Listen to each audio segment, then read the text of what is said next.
पीयूष बना आइसक्रीम वाला।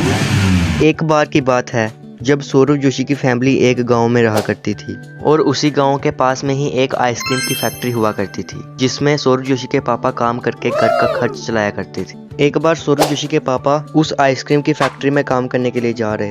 उस फैक्ट्री में पहुंचने के बाद सौरभ जोशी के पापा उस फैक्ट्री में काम करने लगते हैं और उस दिन सौरभ जोशी के पापा को फैक्ट्री के छत पर जाकर काम करना पड़ता है। और तभी थोड़ी देर काम करने के बाद सौरभ जोशी के पापा को एकदम से चक्कर आ जाता है और वो उस फैक्ट्री के नीचे गिर जाता है। और उस आवाज को सुनकर उस फैक्ट्री में काम करने वाले सारे लोग वहां पर आ जाते हैं। वहां पर आने के बाद वो सब सौरभ जोशी के पापा को नीचे गिरा देख बहुत ही डर जाते हैं और वो सभी मिलकर सौरभ जोशी के पापा को उठाने की कोशिश करने लगते हैं, लेकिन काफी ज्यादा मेहनत करने के बाद वो सौरभ जोशी के पापा को नहीं उठा पाते। ये देखकर सभी लोग सौरभ जोशी के पापा को एम्बुलेंस में बिठाकर उसको हॉस्पिटल ले जाते हैं। और कुछ देर के बाद ये बात उनके घर वालों को भी पता चल जाती है। ये बात सुनकर उनके घर वाले काफी ज्यादा डर जाते हैं और फटाफट से ऑटो में बैठकर वो सब हॉस्पिटल आ जाते हैं। हॉस्पिटल आने के बाद सौरभ जोशी डॉक्टर से पूछता है, अरे डॉक्टर साहब, मेरे पापा ठीक तो हैं? उनको ज्यादा चोट तो नहीं आई?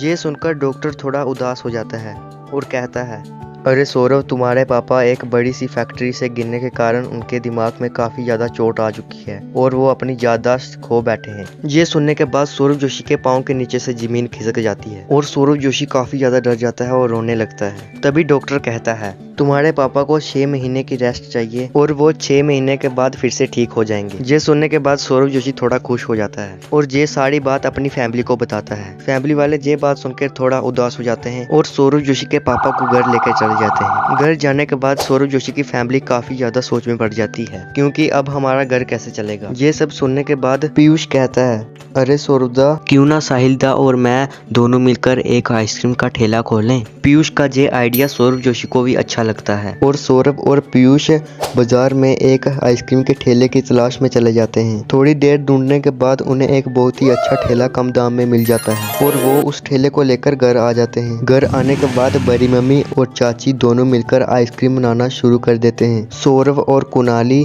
बड़े पापा की देखभाल में लग जाते हैं। अगले ही दिन पीयूष और साहिल वो ठेला लेकर बाजार में आइसक्रीम बेचने के लिए चले जाते हैं। ये उनका पहला दिन होने के कारण उनकी बहुत ही कम कमाई होती है। काफी दिनों के बाद उनकी आइसक्रीम के चर्चे दूर दूर तक होने लगे और उनकी हद से ज्यादा कमाई होने लगी। और शाम होने के बाद पीयूष और साहिल दोनों मिलकर घर चले जाते हैं। घर जाने के बाद आज की सारी कमाई वो बड़ी मम्मी को दे देते हैं।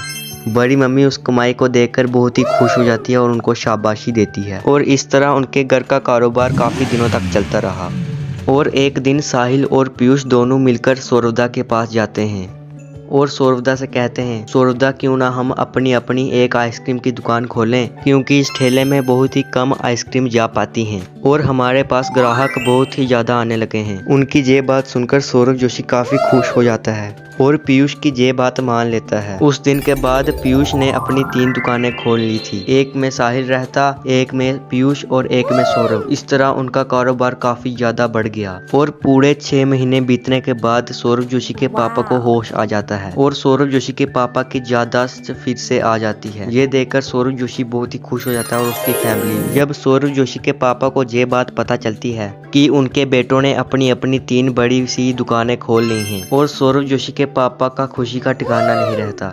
और 1-2 महीने के बाद उनके गांव के पास बनी एक बड़ी सी आइसक्रीम की फैक्ट्री को पीयूष खरीद लेता है और उस दिन से वो काफी ज्यादा अमीर हो जाते हैं और एक बड़ा सा घर खरीद लेते हैं और उसके बाद वो सब अपने परिवार के साथ खुशी खुशी रहने लगते हैं।